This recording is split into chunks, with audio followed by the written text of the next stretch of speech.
Have you ever lost a potential client between the moment they got onto your website and showed interest to when they were supposed to pay and work with you? Or maybe you have signed a client, but then the process felt clunky and disoriented. That customer journey from the first interaction on your website through payment and onboarding is where your website should be working the hardest for you. But for a lot of us small business owners, it is full of missed opportunities.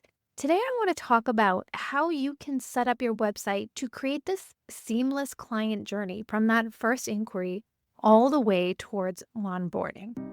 Welcome to Website Design Made Simple, the podcast for busy small business owners who want a high performing website that converts and sells their offers, even while they're sleeping. Because you deserve to have a strategic and beautiful website that truly represents your brand and positions you as the expert that you are.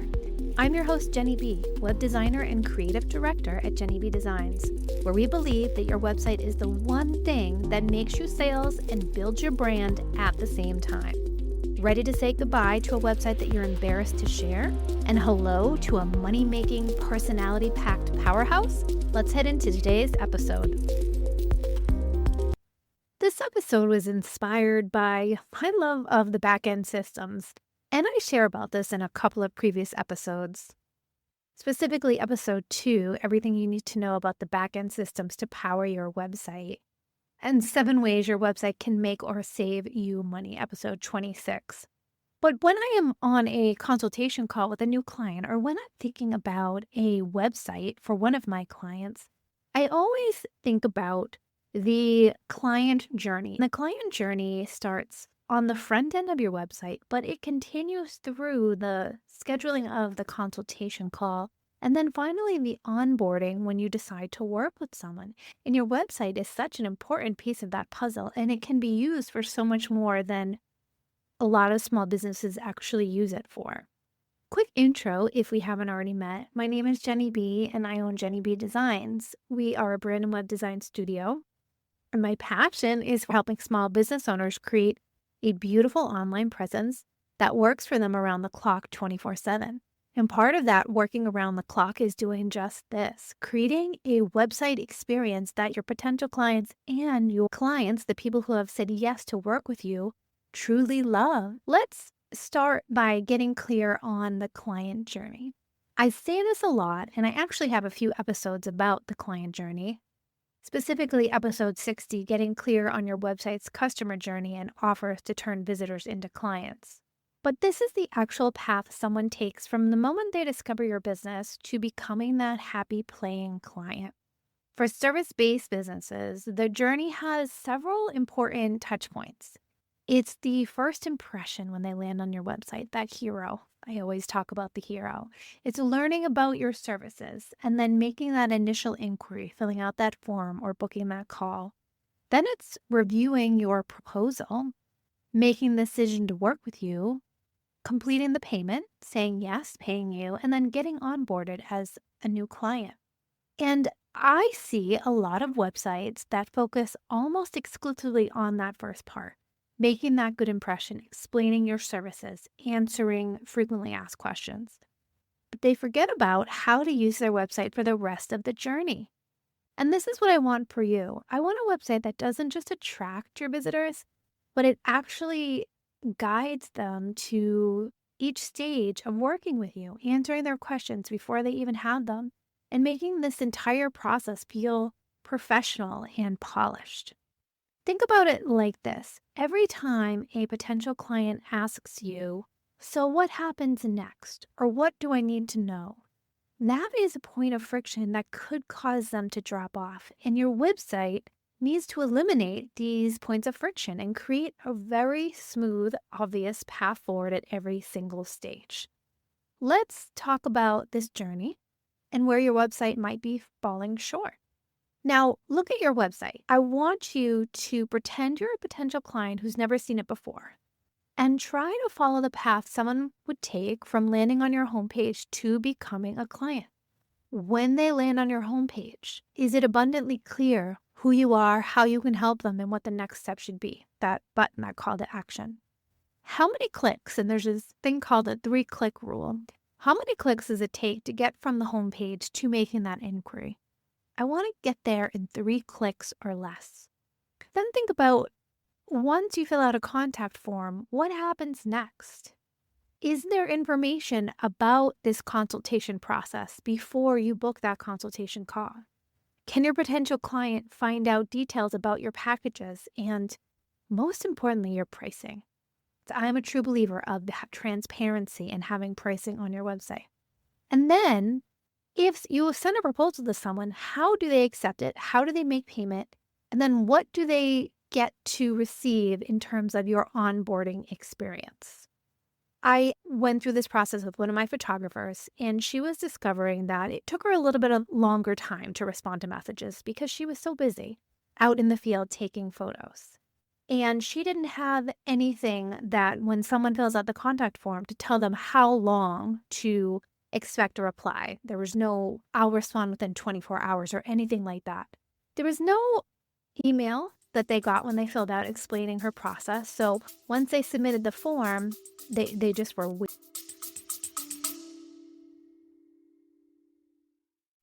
Quick question. Are you frustrated with your website? Not sure why it isn't converting? I would love to help. That's why I offer my website coaching calls. In just 50 minutes, we'll uncover what's holding your site back and create a plan to fix it.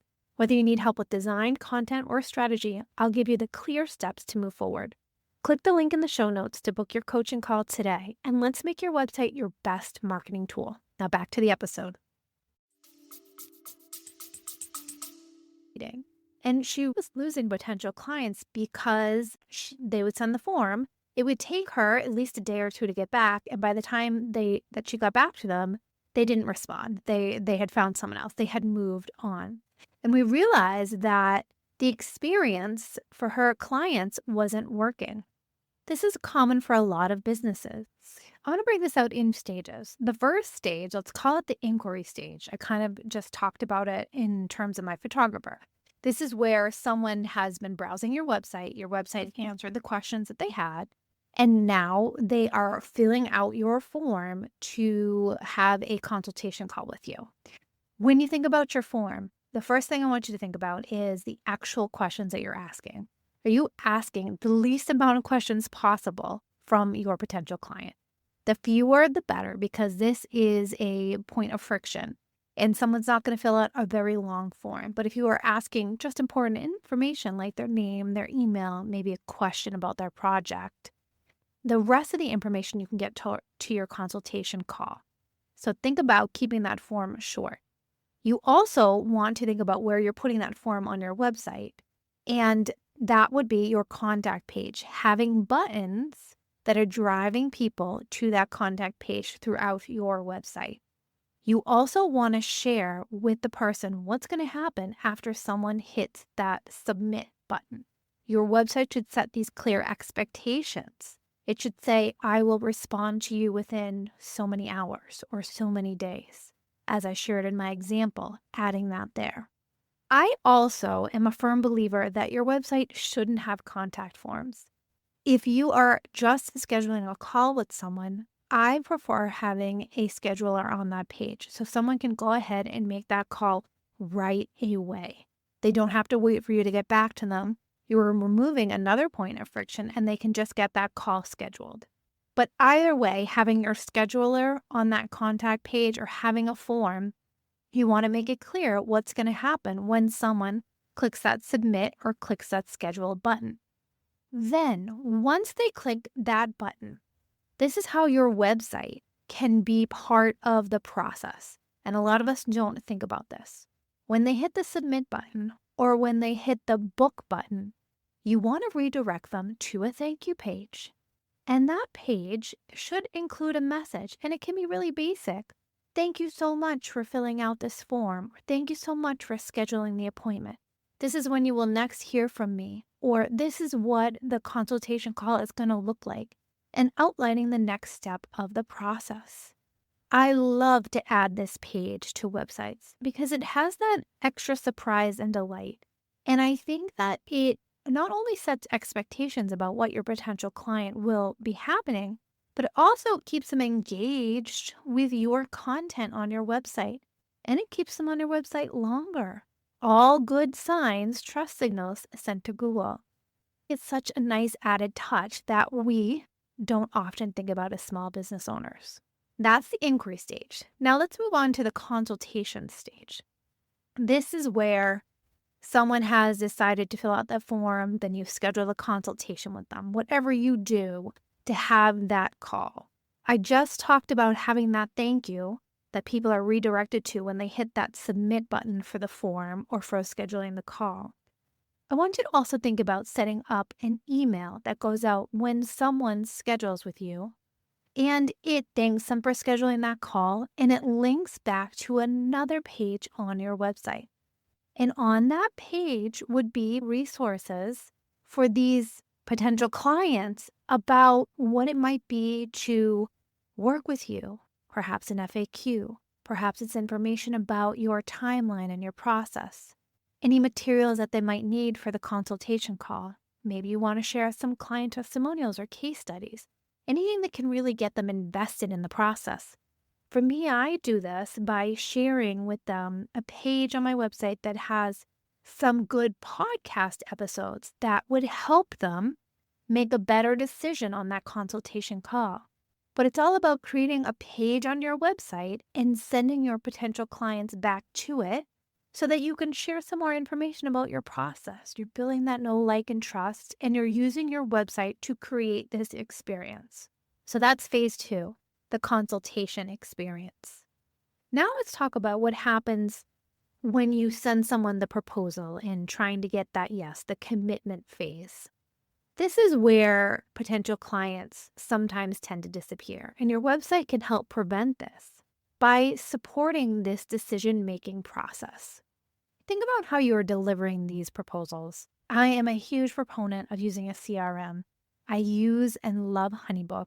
And there are so many others out there like Dubsado or Moxie, but they allow you to create proposals that streamline the process because it has that proposal, contract, payment all in one simple proposal. But just because you do have a CRM doesn't mean you can't integrate your website into the process. But first, I want to address if you don't have a CRM and you're just sending a PDF in your email, you're missing an opportunity. By integrating your website as part of the proposal process, you are able to provide information in a more engaging and branded way, and you can utilize all different platforms to deliver information. You can have a video explaining your proposal. You could have a detailed FAQ on a website page. You can provide clear next steps on a website page. It's a little bit different versus sending a static PDF. When you send someone to your website with a proposal page, and it could be branded to them or it could be very general, however you want to share it, but it adds a level of sophistication to the experience. Think about what you can add on your website. Maybe you just have some pages that address common objections during this decision phase. Perhaps you do just send a PDF, but then you link to a page on your website that has a more detailed FAQ section. Maybe it has case studies, maybe a breakdown of your process. What can you make on your website to prevent some friction and it helps people decide to say yes with you? And if you have an electronic signature service that you can use, then integrate that contract onto the page on your website. Maybe you can have a way to integrate the payment as well. Maybe there's a button that you can create that brings them to a new client page and they can do reviewing and signing the contract. They can make their initial payment. They can schedule their kickoff call. And if you have paperwork, they can complete it all there, a single page on your website. This whole process, the review, signing of the contract, the payment, the scheduled kickoff call, and the initial paperwork, I do it all in my CRM. It can be handled completely there for me, and I have it branded to match my website. But if you don't have a CRM, can you integrate it into your website and create a new client page that does these 4 things? It will eliminate the confusion and create a clear path forward. That is the proposal and commitment phase. Now, here's a fun one, the onboarding experience. Someone decides to become a paying client. And I do this with my CRM, but I integrate my website. A smooth onboarding experience sets the tone for your entire working relationship, and it is my goal to have the highest standard of a customer journey for my clients. I love to surprise and delight them in every way possible, and I use my website to help do this. When someone signs on with you, makes that payment, you need to send them some welcome materials and next steps. There are probably some forms or questionnaires. You want to share your timeline, milestones. Maybe you're going to have meetings. You want to share a schedule. And of course, a place to share files and communication guidelines. I love to utilize my website for this. I have a welcome page on my website that is hidden from search engines, and only if you have the direct link can you get to that. And on that page, I have a welcome video. I have my process, so it shares with them the entire process and milestones for the project. I also have communication guidelines, the days and times that I'm in the office, that I answer emails, and that I'm actively working. My expectations for my potential clients, how I want them to trust the process and trust me and my experience and be honest and open in communication. And it's all on a page on my website. I send out an email and link to this page. Think about what can you create on your website on a page that you can send your new clients to. You can have this branded to your brand and have a video and make it as beautiful as possible. And this goes back to my chats about automation, because I love to automate as much as possible. Automation, though, doesn't make it impersonal. Everything is personalized. Automation just means that you have a process in place that you can send people to, but when they get there, they feel that it's personalized just for them. And it will feel like a high-touch experience. Think about what can you use on your website? How can you use that website to outline what you need to share with your clients as soon as they sign on with you? So today we talked about ways that you can use your website in the client journey. Of course, there's the billing, the information that you need to share out with potential clients when someone is researching you. Then when someone is making an inquiry, sending a form, or scheduling with you. Then there's a consultation experience, what happens when they book that consultation call. And then the proposal and commitment phase, when you're sending out the proposal. And finally, when they say yes, the onboarding experience. I think the common thread throughout all of these phases is just intentionality. Every touch point on your website should be thoughtfully designed to guide that client forward, to make them feel surprised, delighted, and valued. Keep this in mind. Your website isn't just a digital brochure. It's your hardest working team member working for you around the clock 24/7. And this whole episode goes to show how much more your website could be working for you. If you want help identifying where your client journey might be falling short, I would love to chat with you. You can book a consultation call in the links below to get on my calendar, and we can chat about how I might be able to help you transform your website experience. Thank you so much for listening, and I will talk to you next time. And that wraps up another episode of Website Design Made Simple. I hope you found the insights shared in this episode valuable and takes you one step closer to creating a website that attracts more of your ideal clients and builds your brand. If you enjoyed this episode, please take a minute to leave a review on Apple Podcasts or a rating on Spotify. Your review will help us reach more small business owners like you who are ready to make more money with their website. Thank you so much for listening, and I'll see you in the next episode.